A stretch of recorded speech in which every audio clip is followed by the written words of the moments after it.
মুহতারাম উপস্থিত হযরত উলামায়ে কেরাম, সম্মানিত মুরব্বিয়ান আযম, প্রাণপ্রিয় বিরাদরান ইসলাম, আসসালামু আলাইকুম ওয়া রাহমাতুল্লাহি ওয়া বারাকাতুহু। মহান আল্লাহ পাক রব্বুল ইজ্জতুল জালালের শাহী দরবারে আমরা অযথ করে শুকর আদায় করছি, যিনি আমাদেরকে আমাদের দীর্ঘদিনের কাঙ্ক্ষিত পবিত্র মাহে রবিউল আউয়ালের আজকের এই প্রথম জুমার নামাজে আমাদেরকে শরীক হওয়ার তৌফিক এনায়েত করেছেন। আমরা সে মহান মনিবের দরবারে শুকরগুজার হচ্ছি, সকলে পড়ছি আলহামদুলিল্লাহ। আমাদের ছাত্র জনতার যেই গণবিপ্লব হয়েছে, সেই গণবিপ্লবের 1 মাস অতিক্রম হয়েছে গতকালই। আমরা আজকে বিপ্লব পরবর্তী পঞ্চম জুমার নামাজে আমরা শরীক হয়েছি। গত জুমাতে আমাদের আলোচনার বিষয় ছিল বৈষম্য বিরোধী ছাত্র আন্দোলন এবং নতুন বাংলাদেশ, যে বাংলাদেশের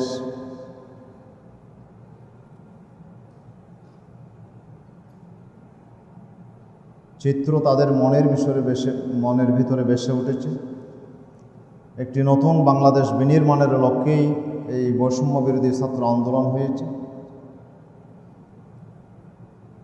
আমরা গত জুমাতে সে আন্দোলনের উদ্দেশ্য এবং নতুন বাংলাদেশের রূপরেখা কী ধরনের হতে হবে, কী ধরনের বাংলাদেশ আমরা গড়তে চাই, সে বিষয়টি আমরা গত জুমাতে আলোচনা করেছি। তো আজকের জুমাতে আমরা একটি গুরুত্বপূর্ণ বিষয়ে আজকে আমরা আলোচনা শুরু করব ইনশাআল্লাহ। সে বিষয় হচ্ছে ছাত্র জনতা, এবং শুধু ছাত্র নয়, এদেশের আপামর জনতা এই আন্দোলনে শরীক হয়েছে। এজন্য এটা কি গণ অভ্যুত্থান হবে না গণবিপ্লব হবে, এ নিয়ে খুব বিস্তর আলোচনা চলতেছে।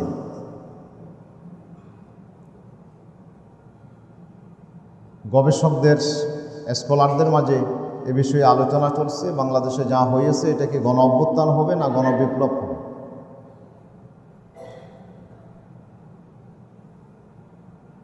তো এখানে জনগণের সর্বস্তরের পার্টিসিপেশন এই আন্দোলনে ছিল।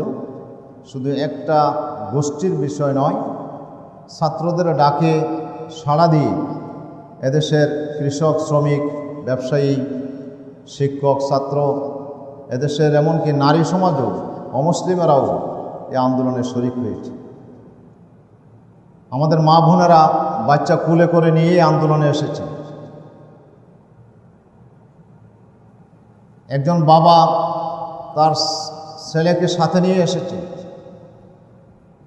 এখানে অশীতিপর বৃদ্ধ থেকে শুরু করে শিশুরাই আন্দোলনে শরীক হয়েছে।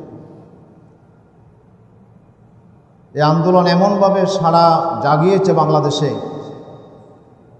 যে কোনো একটি শ্রেণী পেশার মানুষকে বাদ রাখেনি, সবাই এখানে সংযুক্ত হয়েছে। তো সকলের মনের ভিতরে একটি আকাঙ্ক্ষা যে ছাত্ররা বৈষম্যের বিরুদ্ধে যে সংস্কার তারা শুরু করেছে, তাদের দাবি যদিও কোটা বিষয়ে ছিল, কিন্তু পরবর্তীতে তারা বলছে শুধু কোটার সংস্কার নয়, আমরা একটি দেশকে সংস্কার করতে চাই। এই আহ্বানে গোটা দেশ তাদের পাশে দাঁড়িয়েছে। তাহলে আমাদের মনের ভিতরে একটি আকাঙ্ক্ষা, সুপ্ত আকাঙ্ক্ষা বিরাজ করছে। সেটি হচ্ছে এদেশের যেই বাস্তবতা, এদেশের যেই অবস্থান, এটাকে আমূল পরিবর্তন করা দরকার। এখানেই জনগণ সাপোর্ট দিয়েছে, এখানেই জনগণ সমর্থন দিয়েছে যে এই সমাজ ব্যবস্থায় চলতে দেওয়া যায় না।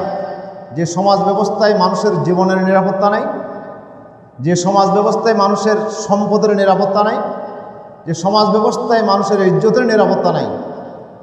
মানুষ বের হয়েছে, কখন যে খুন হয়ে যাবে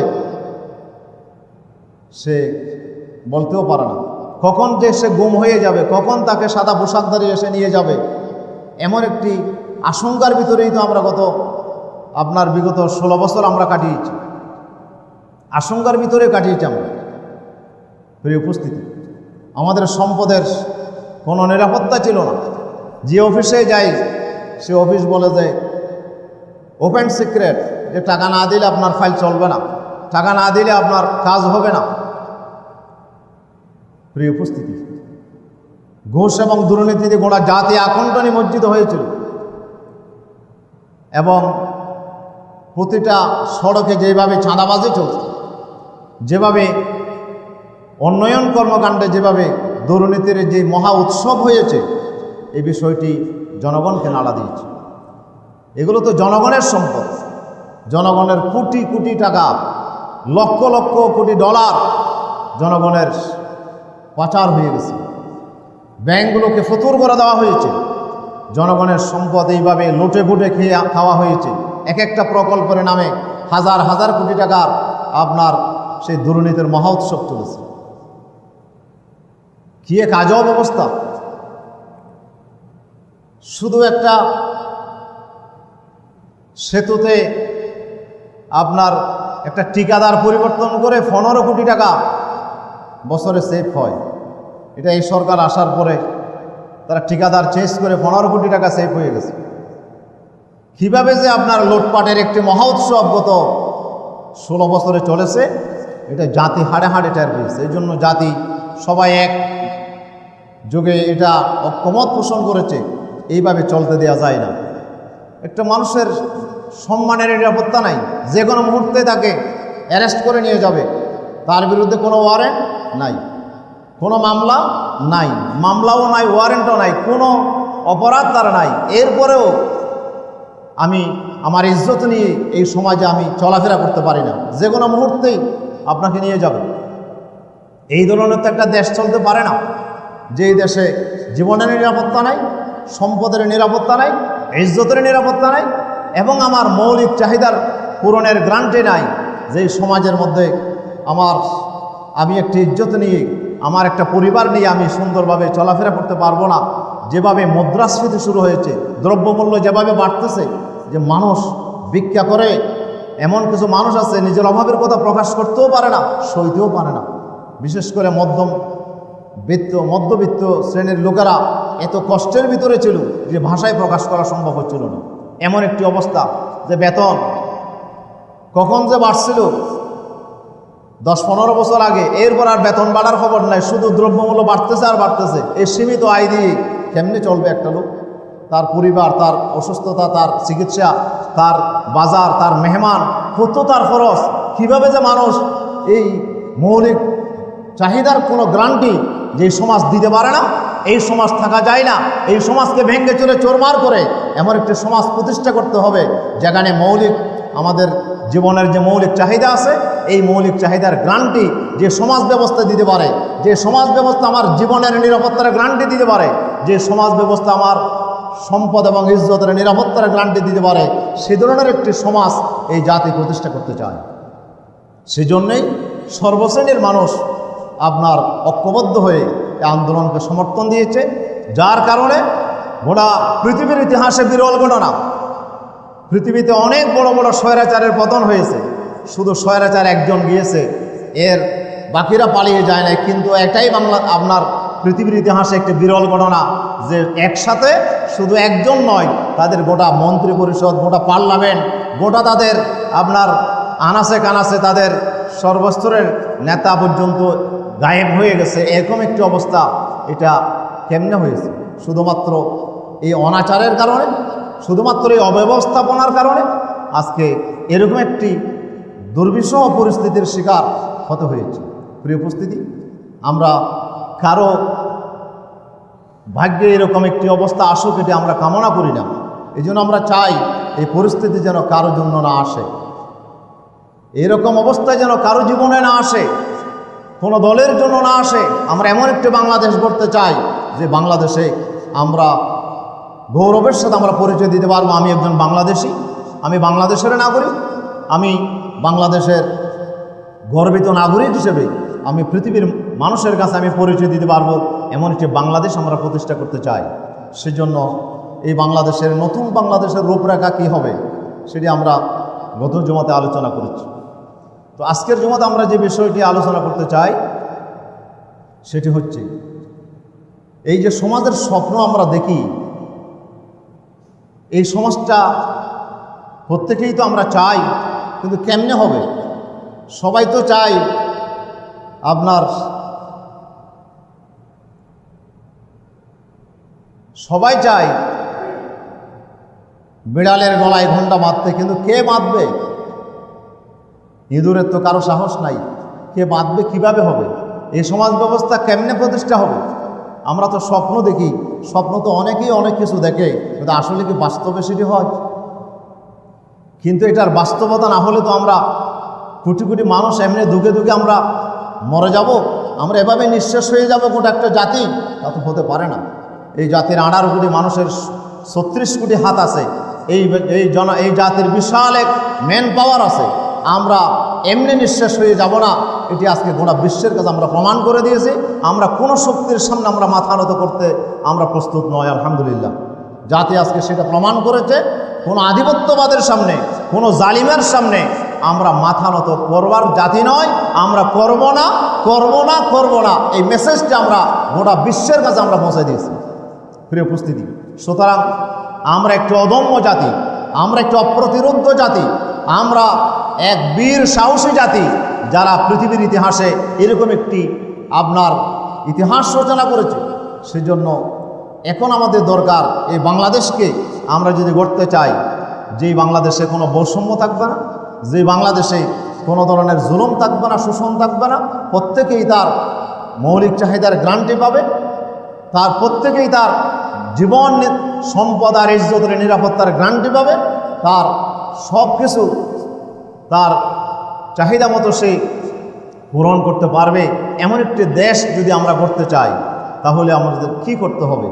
আজকে এই বিষয়টাই আমরা আলোচনা শুরু করব। তবে এটা এত বড় একটি বিষয়, এটা এক জমাতে আলোচনা করে শেষ করা যাবে না। তো আমরা ধারাবাহিকভাবে এই বিষয়টা আমরা আপনাদের সামনে তুলে ধরার চেষ্টা করব।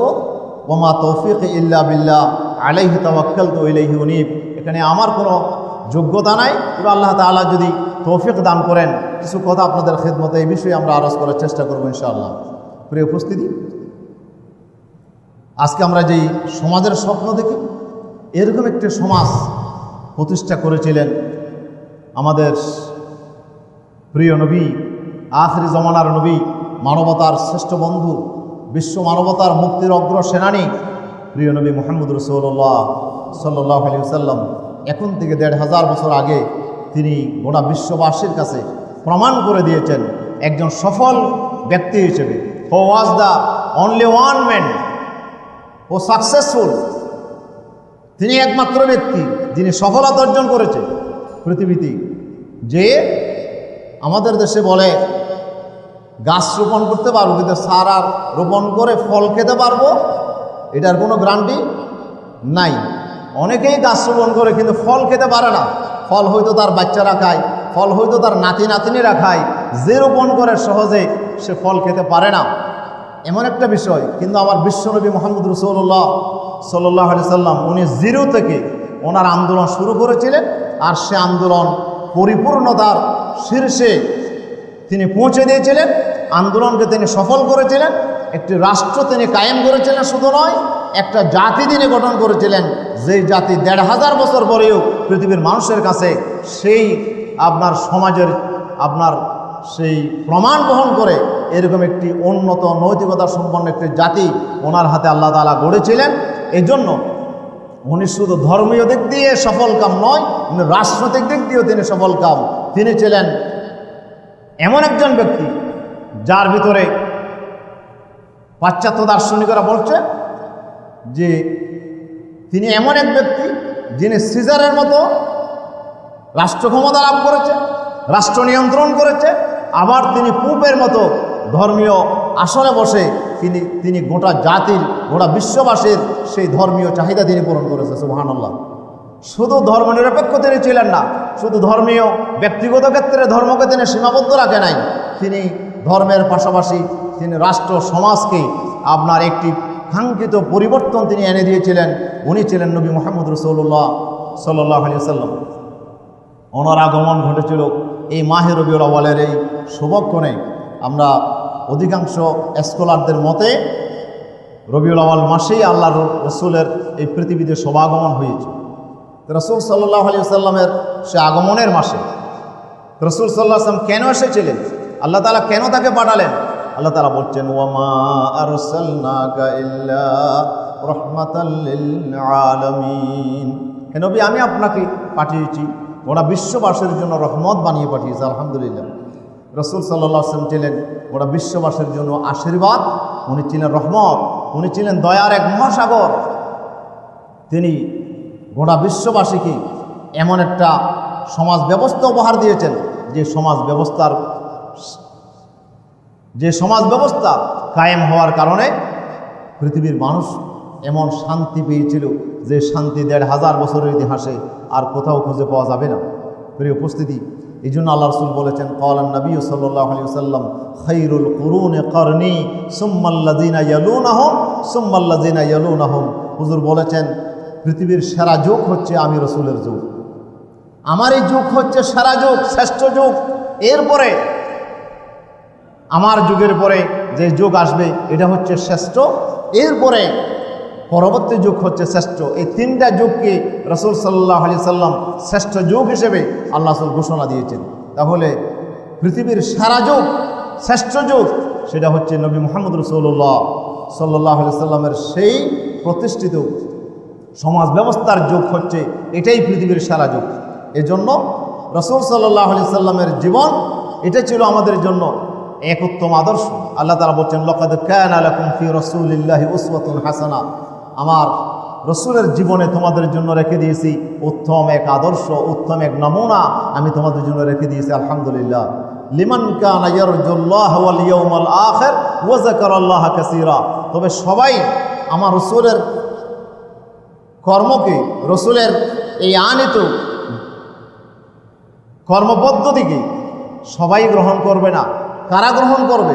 আল্লাহ তাআলা বলছেন, লিমান কানা ইয়ারজুল্লাহ, যেই ব্যক্তি আল্লাহর সন্তুষ্টিকেই জীবনের উদ্দেশ্য হিসেবে গ্রহণ করে নিয়েছে, জীবনের উদ্দেশ্য হিসেবে গ্রহণ করে নিয়েছে যে আল্লাহর সন্তুষ্টি জীবনের বড় টার্গেট, যে ইন্না সলাতি ওয়া নুসুকি ওয়া মাহইয়ায়া ওয়া মামাতি লিল্লাহি রাব্বিল আলামিন। আমার নামাজ, আমার কোরবানি, আমার ইবাদত, আমার জীবন, আমার মৃত্যু সব কার জন্য? আল্লাহ তাআলার জন্য। যারা জীবনের সব কিছুর বিনিময়ে আল্লাহকে সন্তুষ্ট করতে চায় এবং ওয়াল ইয়াউমাল আখির, যে দুনিয়ার জীবনের কে আসল প্রায়োরিটি দেয় না, আখিরাতকে যে প্রায়োরিটি দেয়। দীর্ঘ জীবন, অনন্তকালের এক জীবন আমাদের সামনে পড়ে আছে।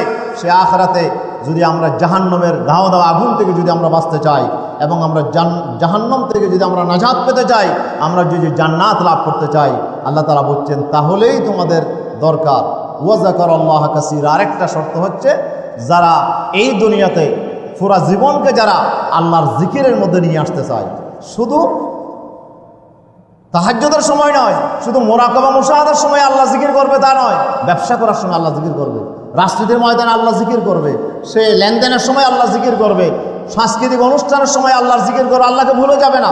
ওয়া যাকারাল্লাহ কাসীরা, জীবনের সকল ক্ষেত্রে যে আল্লাহকে স্মরণ করবে এবং আল্লাহর নির্দেশ অনুযায়ী যে জীবন পরিচালনা করবে। আল্লাহ তাআলা বলছেন, এই তিনটা শর্ত যার ভিতরে পাওয়া যাবে, যেই সমাজের মানুষের ভিতরে পাওয়া যাবে, যেই জনগোষ্ঠীর ভিতরে পাওয়া যাবে, যারা আল্লাহকে সন্তুষ্ট করতে চায়, জীবনের উদ্দেশ্য যারা আল্লাহ সন্তুষ্টিকে গ্রহণ করে নিয়েছে এবং যারা আখিরাতের সফলতা চায় এবং যারা গোটা জীবনকে আল্লাহর হুকুমের আদলে নিয়ে আসতে চায়, শুধু তাদের জন্য আমি আমার রসুলের জীবনে রেখে দিয়েছি উত্তম আদর্শ। সুবহানাল্লাহ, প্রত্যেকের জন্য আদর্শ। আল্লাহ তাআলা বলছেন, আমি এমন এক কিতাব তোমাদের জন্য নাজিল করেছি, লাকাদ আনজালনা ইলাইকুম কিতাবান ফীহি যিকরুকুম আফালা তাআকিলুন।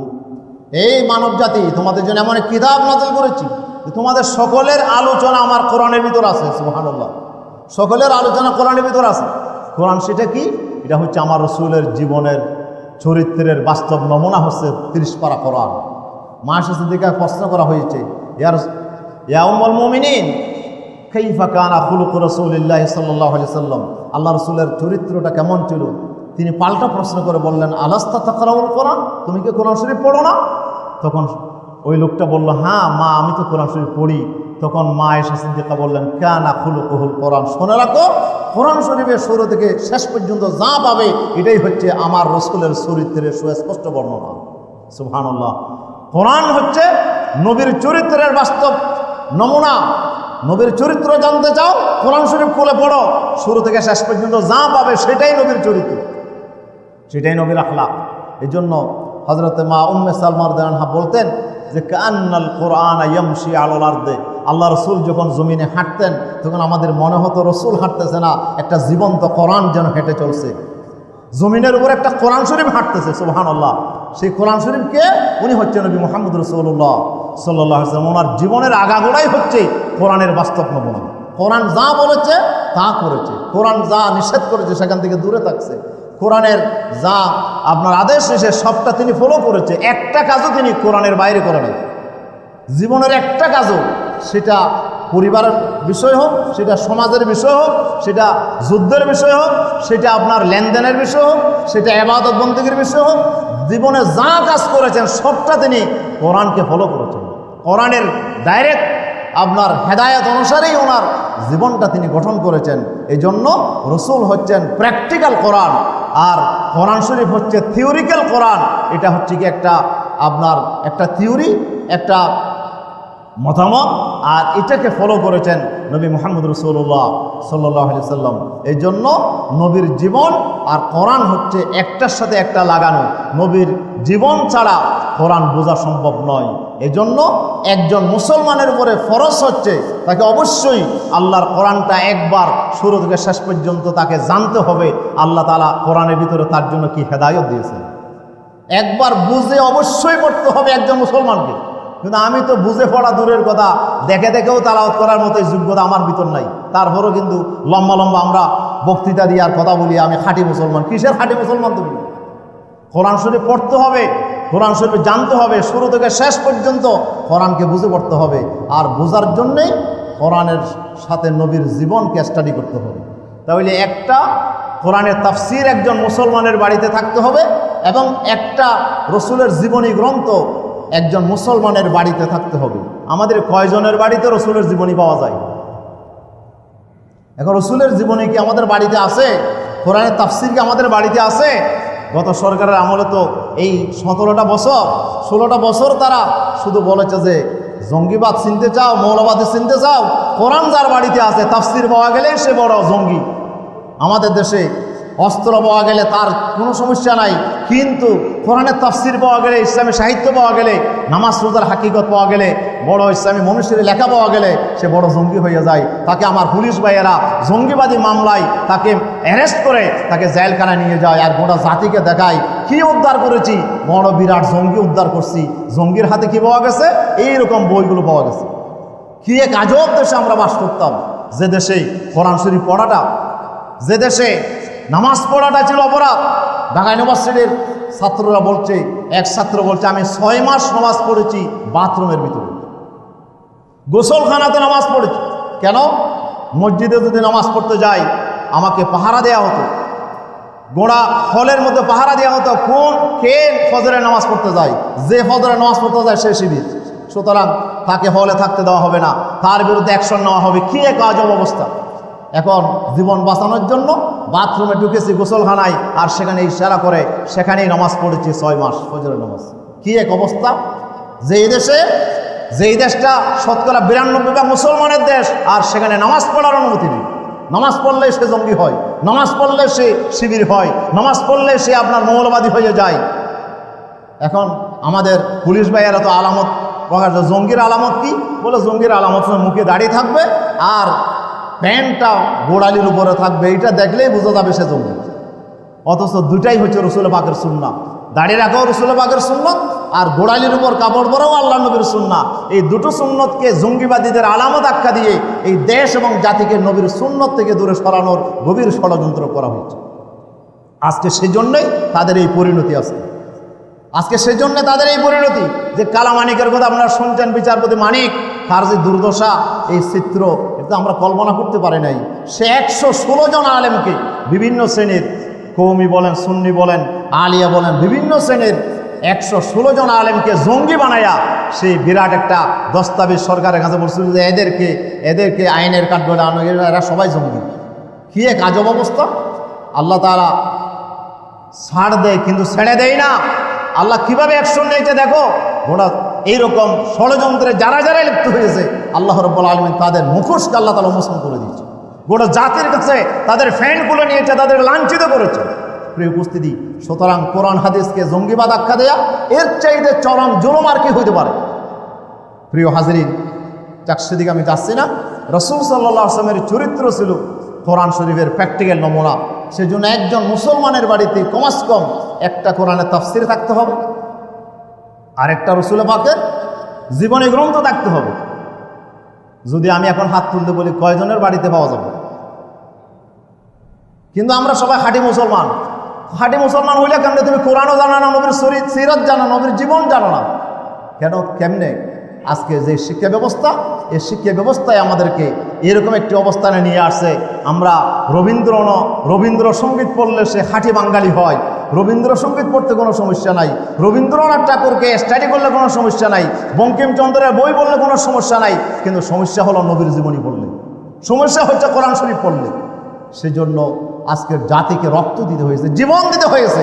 এই জন্য আমরা এমন এক বাংলাদেশ চাই যেখানে আমরা সগৌরবে আমরা আমাদের ধর্ম চর্চা করতে পারবো, আমাদের কোরআন আমরা পড়তে পারবো, রাসূলের জীবন আমরা স্টাডি করতে পারবো।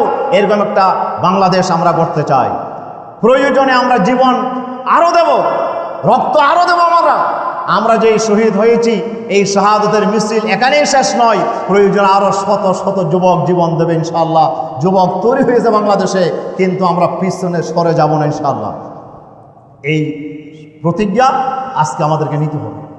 প্রিয় হাজরিন, আমি আপনাদের সামনে যে বিষয়টা তুলে ধরতে চাই, তাহলে বৈষম্যমুক্ত একটি সমাজ প্রতিষ্ঠা করতে গেলে আমাদেরকে কোথায় যেতে হবে? আল্লাহ তাআলা বলছেন, নবীর জীবনের ভিতরেই আমি উত্তম আদর্শ নমুনা রেখে দিয়েছি। সুবহানাল্লাহ। আমার নবীর কাছে যাও। যদি সুন্দর সমাজ গড়তে চাও, পৃথিবীর কোনো মনীষীর কাছে গেলে তোমরা সেটি খুঁজে পাবে না। আল্লাহ কোরআন সাক্ষী দিচ্ছে, এই কোরআনের প্রত্যেকটা কথাই সত্য প্রমাণিত, 100% সত্য প্রমাণিত।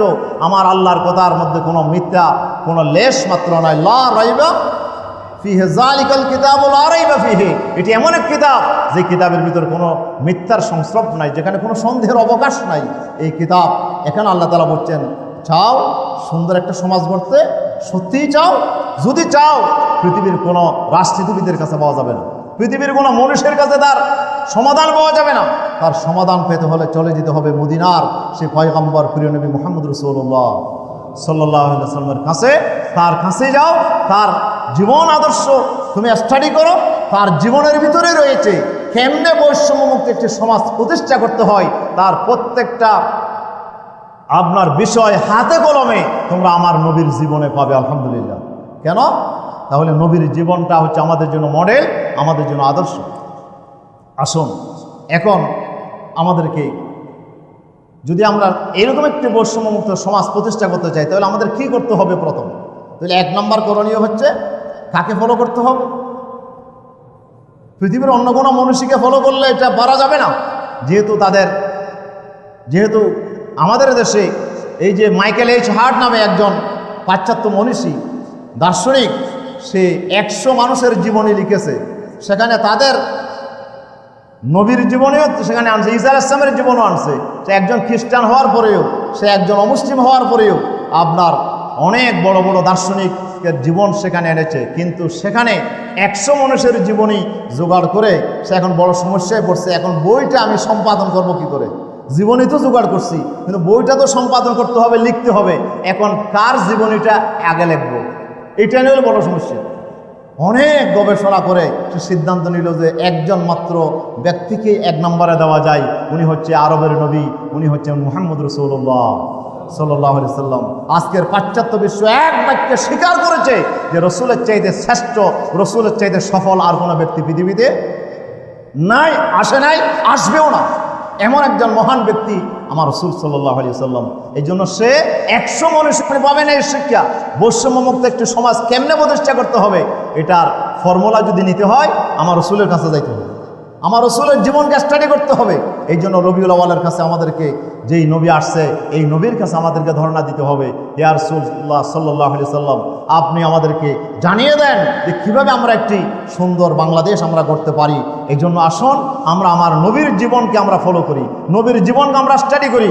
আমি বলবো যে প্রত্যেকটা মুসলমানকে রবিউল আউয়ালে আজকে সিদ্ধান্ত নিতে হবে যে যতদিন লাগুক, প্রয়োজনে 1 মাস লাগুক, 2 মাস লাগুক, 6 মাস লাগুক, 1 বছর লাগুক, 2 বছর লাগুক, কিন্তু আমি শুরু থেকে শেষ পর্যন্ত একজন অথেন্টিক রাইটারের লেখা নবীর জীবনের উপরে অনেক রাইটার লিখেছে, তার ভিতরে যেই রাইটারের লেখা আপনার পছন্দ লাগে, একজন ভালো আপনার গ্রহণযোগ্য একজন লেখকের লেখা নবীর একটা জীবনী আমি পড়বই পড়ব ইনশাআল্লাহ।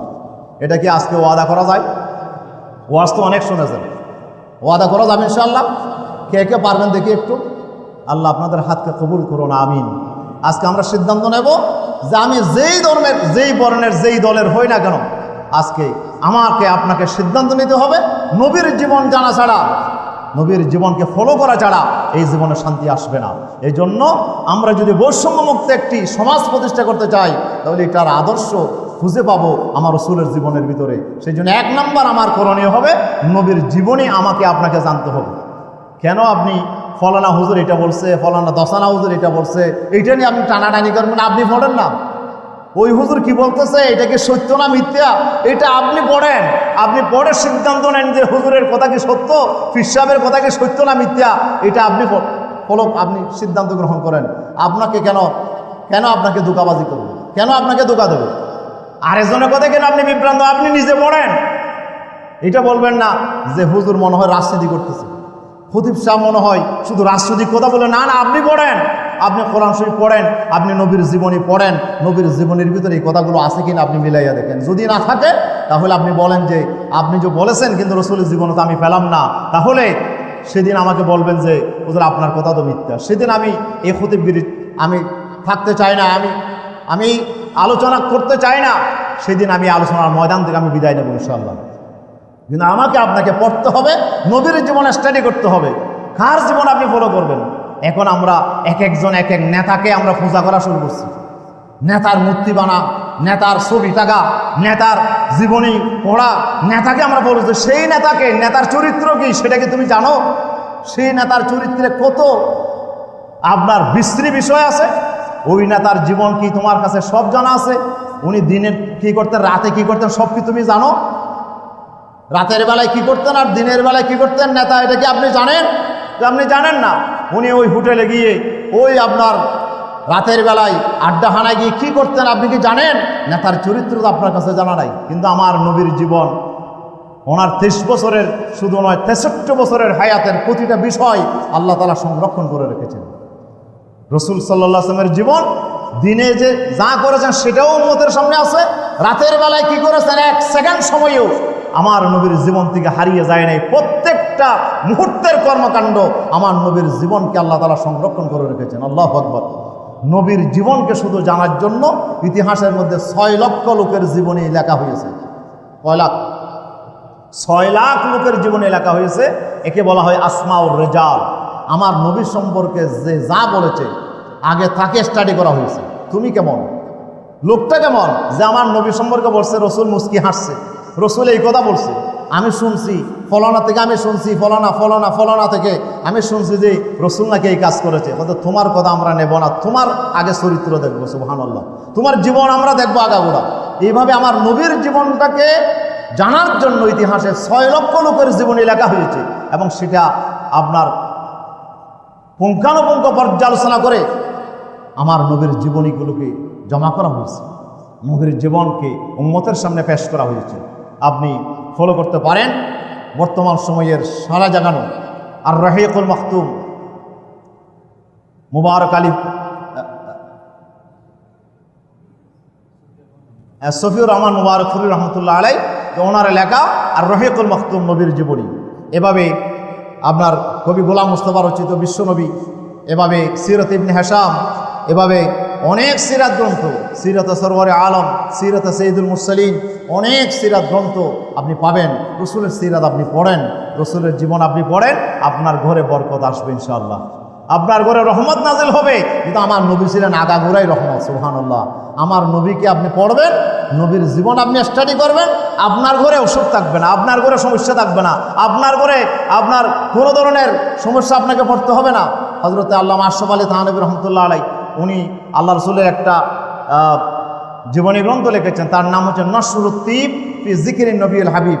ওই কিতাবটা তিনি লেখার সময় ভারতের মধ্যে তখন আপনার মহামারী চলতেছে, ডেইলি হাজার হাজার মানুষ মারা যাচ্ছে। তখন তিনি সিদ্ধান্ত নিলেন যে আমি আল্লাহ রসুলের একটা অথেন্টিক জীবনী লিখবো। সুবহানাল্লাহ। তিনি নশরুত তিব নামে এই কিতাবটা লেখা শুরু করলেন। যেদিন তিনি কিতাব লিখলেন সেদিন ওনার কাছে মৃত্যুর কোনো খবর আসে নাই। উনি চিন্তা করলেন ঘটনা কি, প্রতিদিন হাজার হাজার মানুষ মহামারীতে মারা যায়, আজকে কেউ মারা গেল না। তারপরের দিন লেখা বন্ধ করলেন। একদিন লেখলেন না, দুদিন লেখলেন না, দেখেন যে যেদিন লেখেন নাই সেদিন কিন্তু মরার খবর ঠিকই আসতেছে। এরপর আবার লেখলেন, যেদিন লেখলেন সেদিন আর মরার খবর আসে না। সুবহানাল্লাহ। উনি এই কিতাবটা বললেন যে তাহলে আমি আজকে এটা আমি বুঝে শুনে এটা আমার সন্দেহাতীতভাবে প্রমাণ হয়ে গেল যে নবীর জীবনী লেখার বরকতেই আল্লাহ তাআলা এই ভারতবর্ষ থেকে আল্লাহ তাআলা এই মহামারীকে আল্লাহ তাআলা নিয়ন্ত্রণ করছেন। সুবহানাল্লাহ। এটাকে আল্লাহ তাআলা তুলে নেবেন, এই জন্য তিনি দীর্ঘ সময় ধরে এই জীবনীটা লিখেছেন। তাহলে লেখার কারণে যদি আল্লাহ তাআলা গজব তুলে নেয়, আপনার বাড়িতে যদি আপনি রসুলের জীবনী পড়েন, আপনার বাড়িতে ইনশাআল্লাহ কোনো বিপদ আসবে না। আপনার বাড়িতে আল্লাহ তাআলা কোনো ধরনের সমস্যা আপনার বাড়িতে হবে না ইনশাআল্লাহ। তবে আপনাকে সিদ্ধান্ত নিতে হবে রহমাতুল্লিল আলামিনকে জানার জন্য, আমার রসুলকে জানার জন্য আপনি রসুলের জীবনীটা পড়েন। অথচ আমি তো পড়তে পারি না। পড়তে না পারলে আপনার ছেলে সিটি পাঠাইছে, এটা কি না পড়ে থাকছেন? যে পড়তে জানে তার কাছে গিয়ে আপনি পড়ছেন, আপনি ডেলি আধা ঘন্টার সময় দেন, যে জানে তার কাছে যান। এমন তো বাড়ি নেই যেই বাড়িতে কোনো না ছেলে অথবা মেয়ে লেখাপড়া করছে না। আপনি হয়তো পড়তে জানে না, কিন্তু আপনার ছেলে তো পড়তে জানে, আপনার মেয়ে পড়তে জানে, আপনার নাতি পড়তে জানে। তাকে বলেন যে নবীর জীবনীটা এক পৃষ্ঠা আমাকে একটু পড়ে শোনাও তো আজকে। এটি কি ভাড়া যাবে না ইনশাআল্লাহ? নবীর জীবনীটা আমি পড়তে পারছি না, কিন্তু আমার নবী কি করছেন, ওনার জন্মকাল, ওনার সে শৈশবকাল, ওনার যৌবনকাল, ওনার কৈশোর জীবন, ওনার নবুয়তের অধ্যায় একটু আমাকে পড়ে শোনাও। সুবহানাল্লাহ। এইভাবে আপনি পড়ে দেখেন, আপনার জীবনে এক আমূল পরিবর্তন আসবে ইনশাআল্লাহ। এই জন্য আজকের জুমার আমার প্রথম কথা হচ্ছে, আমরা যদি বৈষম্যমুক্ত একটি সমাজ করতে চাই, তাহলে আমাদেরকে যেতে হবে কার কাছে? নবী মুহাম্মদ রাসূলুল্লাহ সাল্লাল্লাহু আলাইহি ওয়াসাল্লামের কাছে যেতে হবে। এরপরে 2 নাম্বার যে বিষয়টি আমাদের দরকার, সেটি হচ্ছে বৈষম্য বিরোধী সমাজ যদি আমরা প্রতিষ্ঠা করতে চাই, তাহলে সমাজের একটা কারিগর আছে, সমাজের কারিগর, সমাজ গড়ার কারিগর। আপনি যদি একটা মেলা করতে চান, হাজার হাজার মানুষকে আপনি খানা খাওয়াবেন, তাহলে রান্না করার জন্য একজন কি দরকার? একজন বাবুর্চি দরকার। বাবুর্চি ছাড়া কি আপনার রান্না হবে? আপনি অনেক টাকার মালিক, আপনি অনেক কিছু করবেন, কিন্তু আপনার খানাটা যদি খাওয়াইতে একজন ভালো বাবুর্চি লাগবে। বাবুর্চি যদি ভালো না হয়, তাহলে আপনি মালামাল সব আনছেন, কিন্তু বাবুর্চি যদি ভালো না হয়, রান্না কোনো দিন ভালো হবে না। হয়তো সে গোলমরিচ বেশি দেবে, নয়তো আপনার রসুন বেশি দেবে, নয়তো আপনার মরিচ বেশি দেবে, নয়তো এইটা বেশ কম করবে, নয়তো ওইটা, নয়তো লবণ দেবে না, নয়তো লবণ বেশি করে দেবে। এই তরকারি আর খাওয়া যাবে না। এই জন্য ভালো রান্না করে একজন ভালো আপনার বাবুর্চি যদি আপনি পেয়ে যান, এরপরে যদি আপনি ভালো মালও যদি আপনি তাকে দেন, তাহলে সে আশা করা যায় একটি ভালো মানের রান্না সে আপনাকে উপহার দেবে ইনশাআল্লাহ। এই জন্য আপনার মেলা করার আগে যেমন একজন ভালো বাবুর্চি দরকার, আপনি একটা সমাজ প্রতিষ্ঠা করবেন, সমাজের কারিগর কে? সমাজকে যে নিয়ন্ত্রণ করে, সমাজের লিডার যে হবে, সমাজের নেতা যে হবে, যিনি আপনার সমাজ পরিচালনার দায়িত্ব গ্রহণ করবে, সেই লোকটা আপনাকে ভালো মানের করে বাছাই করতে হবে। 1 নম্বর কাজ হইল ভালো মানের একটা লোক আপনাকে বাছাই করতে হবে। আপনি যদি বলেন যে এ তো আমার বাড়ির পাশের লোক, এ তো আমার দলের লোক, এ তো আমার খুব পরিচিত লোক, তাকে যদি ভোটটা না দেয়, তাকে যদি নেতা না বানায়, তো কেমন হয়? আপনি আবার চিন্তা করেন যে না, কেউ তো টাকা দেয় না, লোকটা তো আমাকে 1000-2000 টাকা, 5-10 টাকা আমাকে দিয়েছে, এখন তাকে যদি ভোটটা না দিই কেমন হয়? আপনি টাকা দেওয়ার কারণে আপনার পরিচিত বলে, আপনার দলের বলে, আপনি আপনার বন্ধু বলে, আপনার এলাকার লোক বলে যদি আপনি এই মানুষটাকেই যদি আপনি দেশের নেতা বানান, তাহলে কি দেশে শান্তি আসবে? দেশে শান্তি আসার দুই নম্বর যে বিষয়, আমার রসুলকে যদি ফলো করতে চান তাহলে রসুলকে ফলো করলে তাহলে রসুলের প্রথম কথা হচ্ছে নেতা পরিবর্তন করতে হবে। যেই নেতাগুলোর জীবনে চরিত্র নাই, আখলাক নাই, যেই নেতাগুলোর জীবনে আপনার আদর্শ নাই, সেই নেতা দিয়ে আপনার এই দেশে শান্তি কখনো আশা করা যায় না। আমাদের দেশে অনেক নেতার পরিবর্তন হয়েছে, অনেক গভর্নমেন্টের পরিবর্তন হয়েছে, একের পর এক শুধু পরিবর্তন করেছি, কিন্তু শান্তি আসে নাই। কেন আসে নাই?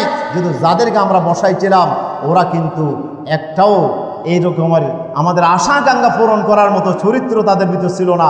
তারা ছিল এক একজন এক এক দিক দিয়ে আপনার সেরা। কীরকম? এক এক ব্যক্তিকে আমরা বসাইছিলাম যাদের চরিত্রের ভিতরে আমার নবীর আদর্শ ছিল না, যাদের চরিত্রের ভিতরে কোরআনের আদর্শ ছিল না, যাদের চরিত্রের ভিতরে মদ ছিল, গাঁজা ছিল, নারী লোভী ছিল, আপনার সন্ত্রাসী ছিল, স্বৈরাচারী ছিল, যাদের জীবনের ভিতরে মানুষের জীবনের প্রতি কোনো দয়া মায়া ছিল না, এইরকম আপনার লৌহ মানবীগুলোকেই আমরা ক্ষমতার চেয়ারে বসাইছিলাম। এই কারণে আমাদের চরিত্রের এই অবস্থার কারণে আমাদের দেশে শান্তি আমরা লাভ করতে ব্যর্থ হয়েছি। প্রিয় উপস্থিতি, এই জন্য যেটা আমার নবীকে ফলো করলে এক নম্বর যেটি আমাকে করতে হবে সেটি হচ্ছে সৎ নেতৃত্ব ছাড়া এই জমিনে কি আসবে না, শান্তি কখনো আসবে না। কিছু মানুষকে আমাকে বাছাই করতে হবে যারা সততার পরীক্ষায়, যারা চরিত্রের পরীক্ষায় যারা উত্তীর্ণ, যারা ক্ষমতার স্বাদ পেয়েও, ক্ষমতার চেয়ার পেয়েও যারা দুর্নীতি করে নাই, এই জাতীয় দুর্নীতি মুক্ত মানুষগুলোকে বাছাই করে তাদেরকেই ক্ষমতার চেয়ারে বসাতে হবে। এটা হলো এক নম্বর কাজ। এটা যদি করা না হয় জমিনে শান্তি আসবে না। এটা আমি কোথায় পেলাম? এটা পেয়েছি ওই কলেমার ভিতরে। রাসূল সাল্লাল্লাহু আলাইহি ওয়াসাল্লাম যেদিন বলছিলেন, ইয়া আইয়ুহান নাস কুলু লা ইলাহা ইল্লাল্লাহু মুহাম্মাদুর রাসূলুল্লাহ তুফলিহুন। আল্লাহ রাসূল মক্কাবাসীদেরকে একদিন সফা পাহাড়ের পাদদেশে প্রথম দাওয়াতি সমাবেশে রাসূলুল্লাহ ঘোষণা করছিলেন, ও আমার দেশবাসী, তোমরা কি শান্তিতে আছো? বলে না, খুব অশান্তি। মেয়েদেরকে জীবন্ত কবর দেওয়া হয়, কোনো মানুষের জীবনের নিরাপত্তা নাই। জাহেলি যুগে কি অরাজকর পরিস্থিতি চলছে। শান্তি চাও?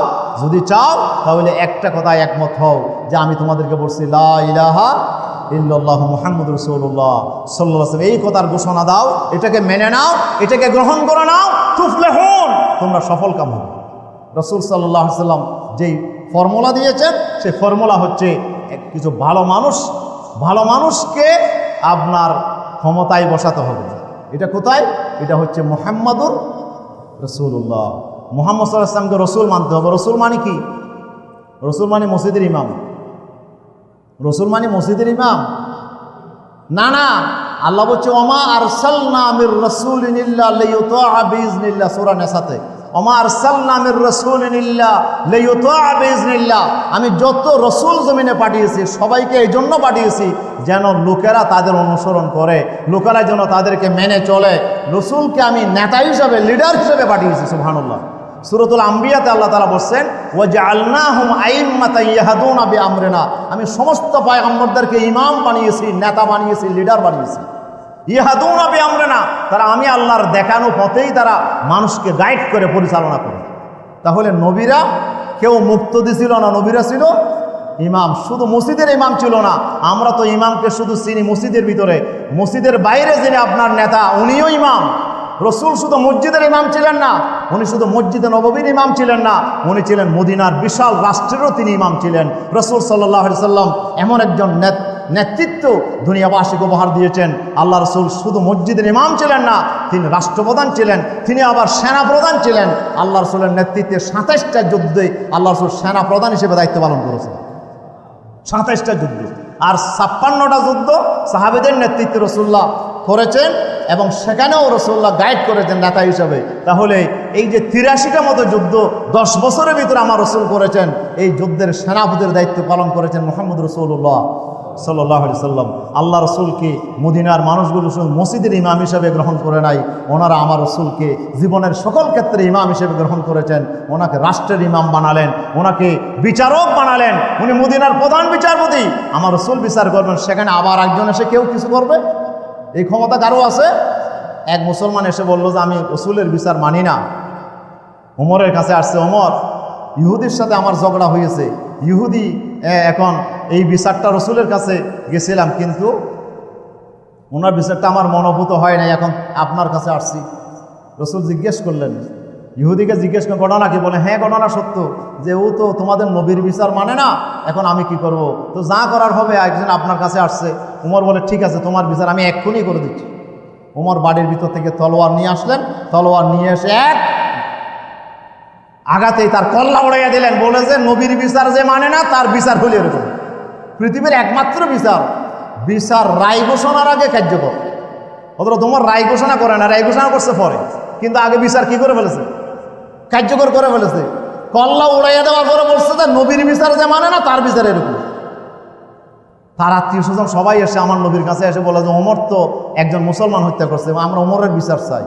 আল্লাহ রাসূল বলে যে মা আযুন্নু আন্না উমারা ইয়াজতারিউ আলা কতল রাজুলিন মুমিন, আমি ধারণা করি না ওমরের মতো মানুষ একজন ইমানদার হত্যা করবে, এটা কখনো হইতে পারে না। সাথে সাথে কোরআনের আয়াত নাযিল হয়ে গেল, সূরা নিসার 65 নম্বর আয়াত, ফালা ওয়া রাব্বিকা লা ইউমিনুনা হাত্তা ইউহাক্কিমুকা ফীমা শাজারা বাইনহুম। হে নবী, তোমার রবের কসম করে বলছি ওরা ইমানদার নয় যারা আপনাকে বিচারক মানে না, তাদের মতবিরোধপূর্ণ বিষয়ে আপনাকে যতক্ষণ পর্যন্ত বিচারক মানবে না। শুধু বিচারক মানলে হবে না, বিচার করার পরে কোনো ধরনের চৌচারা না করে বিনা বাক্যে মেনে নিবে না, ততক্ষণ পর্যন্ত তারা ইমানদার হতে। তাহলে আল্লাহ কোরআনের আয়াত নাযিল করে বলে দিলেন যে ওমর ইমানদার হত্যা করে নাই, ওমর একজন কাফের হত্যা করেছে, ওমর একজন মুরতাদ হয়ে হত্যা করেছে। প্রিয় উপস্থিতি, এই জন্য আসুন যে রাসূল সাল্লাল্লাহু আলাইহি সাল্লামের যে চরিত্রকে যদি আমরা ফলো করি, আল্লাহ রাসূল বলছেন যে জীবনে শান্তি চাও, তাহলে একটা কাজ করো, মুহাম্মাদুর রাসূলুল্লাহ। মুহাম্মদ সাল্লাল্লাহু আলাইহি সাল্লামকে ভালো মানুষ না খারাপ মানুষ? মক্কার এক বাক্যে সবাই স্বীকার করে যে মুহাম্মদের মতো ভালো মানুষ পৃথিবীতে আর নাই। সুতরাং আল্লাহ রাসূল বলছেন যে শান্তি চাও, তাহলে আমাকে তোমাদের নেতা বানাও। আবু জেহেল, আবু লাহাব, উতবা, সাইবাকে নেতৃত্বের আসনে রেখে শান্তি পাবে, এইটা কখনো কল্পনা করবে না। শান্তি যদি পেতে চাও, আমি মুহাম্মদকেই জীবনের সকল ক্ষেত্রে লিডার হিসেবে মেনে নাও। এই জন্য প্রত্যেকটা পয়গম্বরের দাওয়াত ছিল। আপনি পড়েন কোরআন শরীফ, যে সূরা শুআরাতে পড়েন, সূরাতুল কসসে পড়েন, সূরাতুল হুদে পড়েন, আল্লাহ তাআলা বলছেন যে ফাত্তাকুল্লাহ ওয়া আতিউন। প্রত্যেকটা নবীর দাওয়াত ছিল এই জনগণ আল্লাহকে ভয় করো আর আমাকে নেতা হিসেবে মেনে নাও। ও আতিউনি, আমাকে মেনে নাও। যতক্ষণ পর্যন্ত আমি নবীকে নেতা মানবে না, ততক্ষণ পর্যন্ত জীবনে শান্তি আসবে না।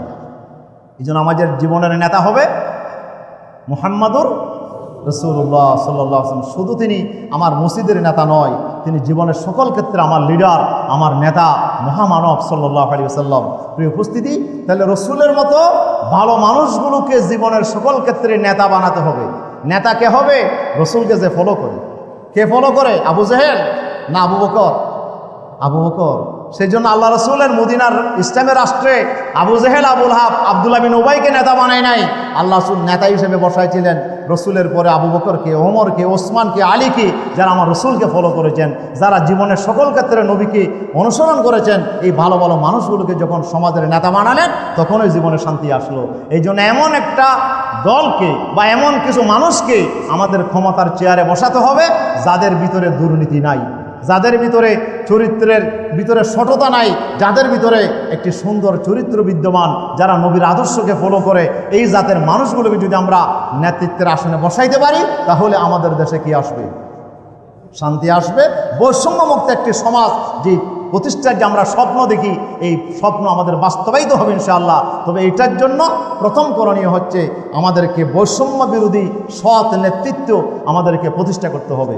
তো আমি তো সময় পেলাম না, রসুল সাল্লাল্লাহু আলাইহি ওয়াসাল্লামের জীবনে কী ধরনের বৈষম্যমুক্ত জীবন রসুল গঠন করেছিলেন, এটি আমাদের আলোচনার ভিতরে আসা প্রয়োজন ছিল আজকে। তবে সময়ের অভাবে আমি বলতে পারলাম না। আগামী জুমাতে ইনশাআল্লাহ আমরা এই বিষয়টা আলোচনা করব। রসুল কেমন চরিত্রের মানুষ ছিলেন, এই জন্য রসুলের নেতৃত্বে যখন প্রতিষ্ঠা হয়ে গেল তখনই শান্তি আসছে। কেন? রসুলের চরিত্রের কারণে, রসুলের জীবন আদর্শের কারণে। এই জন্য রসুলের চরিত্রটা কেমন ছিল সেটা একটু আমাদের আলোচনায় আসা দরকার। আল্লাহ তাআলা আমাদেরকে এ পর্যন্ত আমাদেরকে অপেক্ষা করার তৌফিক দান করুন। আমরা রসুলের জীবনকে জানার চেষ্টা করব। রসুলের জীবনকে আজকে আমরা রসুলের একটা জীবনী গ্রন্থ আমরা নিয়ে আসব, সেটাকে আমরা পড়া শুরু করে দেবো ইনশাআল্লাহ। আল্লাহ রসুলের জীবনে কি করেছেন, আসুন আমরা রসুলকে ফলো করি। এই রবিউল আউয়াল মাসকে সিরাত চর্চার জন্য আমরা গ্রহণ করি। আল্লাহ তাআলা আমাদের তৌফিক দান করুন। আমিন। হাযা মা ইনদি ওয়া লা ইলমু ইনদাল্লাহ। আসসালামু আলাইকুম ওয়া রাহমাতুল্লাহ।